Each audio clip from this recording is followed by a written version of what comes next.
Hear me out. Who is the strongest nation in Avatar? My opinion would be the Water Nation. First of all, I want to say air is a hypothetical because you got taken off in the beginning of the series. You know how sorry that is? Earth is really damn close. I see a lot of people talk about how they control most of the planet, but do you realize that 70% of the planet is water? These guys can control water no matter what it is. Not only that, they can control rain, change it to ice, blood bend your body, and they're stronger at night because of the moon, but even a full moon gives them power up. And it usually rains at least every week. I honestly just think every other nation is cooked. What do y'all think though? Hear me out. Look like we got ourselves an Avatar battle here. Prime Aang versus Prime Korra. I 100% believe Aang is gonna win. Aang was fighting during the war. Aang will get it done. And sometimes he even get it done in a way of just joking around. Aang was so OP that in Korra's time, he's known as a legend. He did disappear for a while. When he came back though, he was on demon time, especially in Avatar state. And now that Korra has her situation going on, she's definitely not winning in that aspect. But the thing I would like to note is Toph said in her prime, she would have destroyed her. That is a comment you really should look at because Aang and Toph were kind of side by side. So just imagine a prime Aang,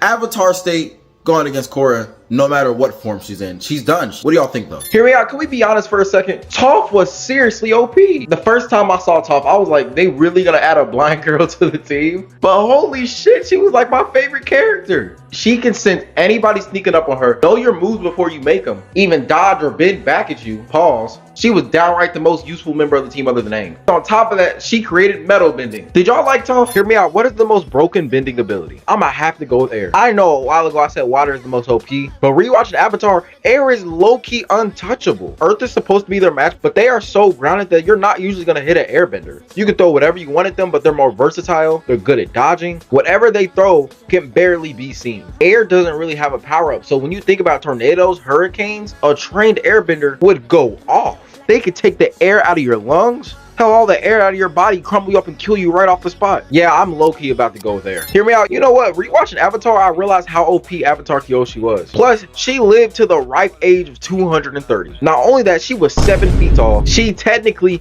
killed someone. And when Aang talked about that and said he fell to his own death, she said, "Personally, I don't really see the difference." She stood on 10 toes whatever chance she had. Not to mention in the new Avatar series, boy, everybody saw her and knew it was up. Are y'all a fan of Avatar Kyoshi? Because she's low-key top 3 for me. Hear me out. Do y'all remember the original Avatar series when Iroh was training to escape? He was tricking people. Hell, he was doing sit-ups on the bar and using one arm and doing clapping push-ups. I mean, he got big. I thought when he escaped it would be an incredible scene. We can see how powerful he is when he was a Fire Lord, how his shape has changed him. But no, we get a guard saying he was a one-man army. And we still didn't get a scene. The fear in this man's eyes is wild to me. Ooh, y'all got me. I want to see that so bad. What do y'all think? So today we're talking about how Avatar still holds up after all of these years. And I just rewatched it. And I just want to say it's better than most cartoons that come out today. And even though I think Legend of Korra was actually enjoyable, it just doesn't hold up to the legacy of Avatar: The Last Airbender. Starting with Book 1 Water, I will say Katara and Sokka were definitely some of my favorite characters. We meet Appa, Aang's flying bison, and even later on we get Momo. This season was cool to me because we start understanding every element, how you should be connected to your bending, and even Zuko and Iroh, which turns out they both would be some of my favorite characters as well. Everyone thought the Avatar wasn't real anymore. He was missing for 100 years. Bro was chasing a straight up ghost, and then when he met him, he thought he could actually fight him. If it was a 100-year ghost, you know what I'm saying. Anyway, we do get some cool concepts. We meet the Kyoshi warriors and even Avatar Kyoshi, and even meet Avatar Roku. And the good thing about the Avatar 2 is if need to be, they can be planetary. If y'all remember, Kyoshi literally made an island and blew it off to the middle of a river or ocean or wherever she was. Another cool thing is we meet Jet. Jet was a pretty cool character, but I kind of knew he was evil right off the bat, even when I did watch it young. It's always the cool ones. Like Sasuke honestly ruined it for me. I just saw it coming.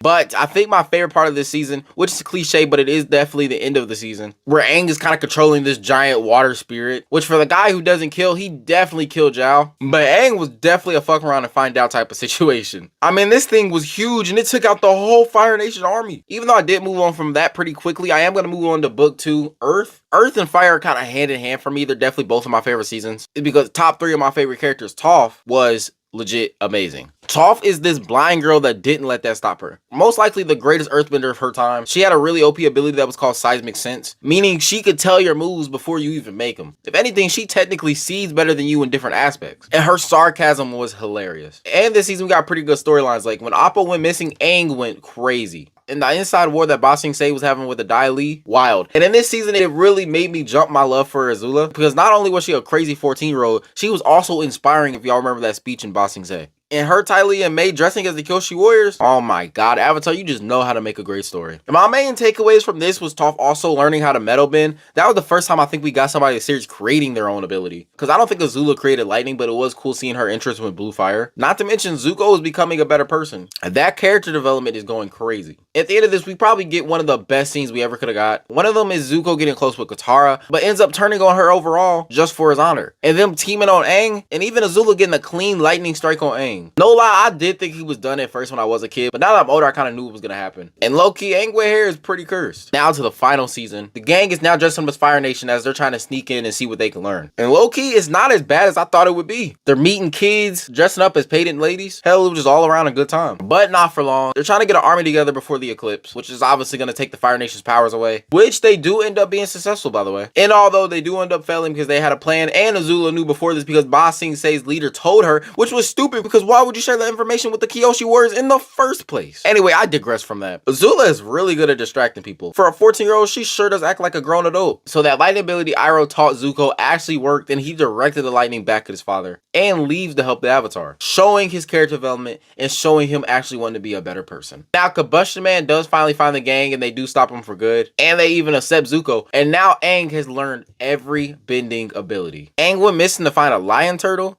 Nah, but since the thing here is actually taught him a really OP ability, and that is taking bending away, or in terms, taking the energy away. In the fight with Fire Lord Ozai, oh my god, I love this fight. And sometimes I go on YouTube and rewatch it just because. I mean, everything was perfect. Sozin Comet boosting him like that. This man was fighting like a god. He was flying around, had insane firepower, shooting lightning. But boy, when Aang went in that Avatar state, I knew it was up. He grabbed the man by his beard. Bro was legit a natural disaster. Chasing him down and machine gun earthbending style, that is way too dangerous to actually lose on Fire Lord Ozai. But I think one of the best scenes that described Aang was him always finding a different way and taking his bending ability away. Anyway, it all ends amazingly. We get the happy ending. Katara and Aang is finally together. Zuko is the Fire Lord, and now it's time to bring all the nations together. Now, a lot of you think that was the end, but there's actually a lot of comics. You got stuff like The Search, The Rift, and even one also just Katara and Sokka, and Azula and Zuko. The thing is the animation still holds up with amazing shots, beautiful cinematography, amazing character development, beautiful characters, and all around worth your time. Low-key, when I think about it, it's probably top 10 cartoons of all time. Plus, the main thing is that Avatar: The Last Airbender is one of Nickelodeon's best-selling shows. And personally, I feel like there's lessons you can learn in this. It taught us the gift of friendship, family, humanity, war. All these beautiful lessons were conveyed perfectly. And I will always love this series for that. And if you haven't watched it and you are still watching at this point in the video, I genuinely suggest it to you. I know it'll be worth your time. Subscribe if you want more. I'll see y'all in the next one. Hear me out, bro. Zuko was literally the GOAT. Somehow we forget about some of our best characters, and Zuko is someone I don't see talk about. Zuko went from arguably the most hated character in the beginning. He just kept chasing the game. But as we see his journey and him starting to become a man, then we have this thing where he grew out his hair, became a better person, started with the gang, became the Fire Lord. But the thing that is crazy is he is like 90 in Legend of Korra, still living, still firebending, and still powerful considering he was firebending at night. Not to mention his voice actor Dante is one of the best voice actors I've ever heard. I'm pretty sure Zuko is like my third favorite character, but what about you? Hear me out. Who has the most aura in Avatar: The Last Airbender? You obviously knew I was picking the backbender, Sokka himself. So while everybody could bend, water, earth, and could just do everything, at first Sokka felt discouraged because he couldn't do all of that. But it turns out he handles the planning. He has the skills, the heart, the jokes, and obviously all the ladies. Sokka had Ty Lee on breaks. Yue, Suki, Toph. When he actually started getting trained and made that space sword, this man's aura went through the roof. Water tribe. Hear me out. Iroh was the epitome of masculinity, growth, peace, wisdom, and all around fun to watch. After traveling the world learning balance, his son unfortunately passed, putting him through grief. But after Zuko and Ozai's encounter, this man stepped up and raised Zuko. He was supposed to be evil. Instead, he turns out to be one of our better characters. He helped the Moon Spirit, he was nice to the Avatar, and even gave advice to Toph. The White Lotus deserved this man, and I need my own Uncle Iroh. Hear me out. By now, you must know how much I love talking about old cartoons that I am in love with, and Avatar is no exception. If y'all remember Ko was incredibly scary, especially to me as a child. You have to keep one expression that has to be serious. You can't cry, you can't be angry, you can't be happy, you can't even be surprised. They are seeing a huge spider that has stolen people's faces. That is a great horror movie premises. Just imagine a group of kids who get lost in the woods and somebody starts stealing faces and posing as them. Well, I guess that's a shapeshifter, wouldn't it be? I digress. It was such a cool idea from Avatar, and they have many cool ideas, but Cole was just one of the best. Plus, putting a face stealer as a journey with the Avatar who has had many faces but the same essence. Man, I keep trying to tell y'all, Avatar is so beautiful. And even after all of these years, I still talk about it. Other creators still talk about it. And honestly, I can't wait for the movie that's about to come out. Hear me out. How in the world did they just forget about Jet? So for any beliefs thinking he's alive, he is most definitely dead. 1, they even said his heart was slowing down. 2, they even said they couldn't save him. And 3, in the finale, you see Smeller be as the leader. But when this is brought up, we get literally the worst response we could have got. Did Jet just die? You know, it was really unclear.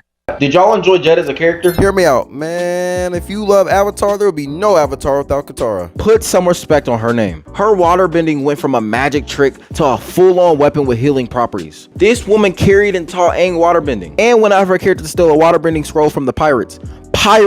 Her temper makes her so much more dangerous, it's crazy. She is dead serious slept on, and the only time she gets brought up is through arguments of bloodbending, in which Hama taught her. You need a full moon, guys. For where Katara stood at, she was fearless, fighting Zuka, Azula, or any crazy thing she had to. And at the age of 14, she almost beat a waterbending master. She was trying to slice this man up. Hell, while Aang was scared, Katara was dead serious standing up to talk, sometimes even being the aggressor. And she saved Aang. Also inspired a town to believe in strength, and be honest, she was most of your cartoon crushes. Let's not forget at the end of the series, she beat a mentally unstable Azula. Stop playing with my girl.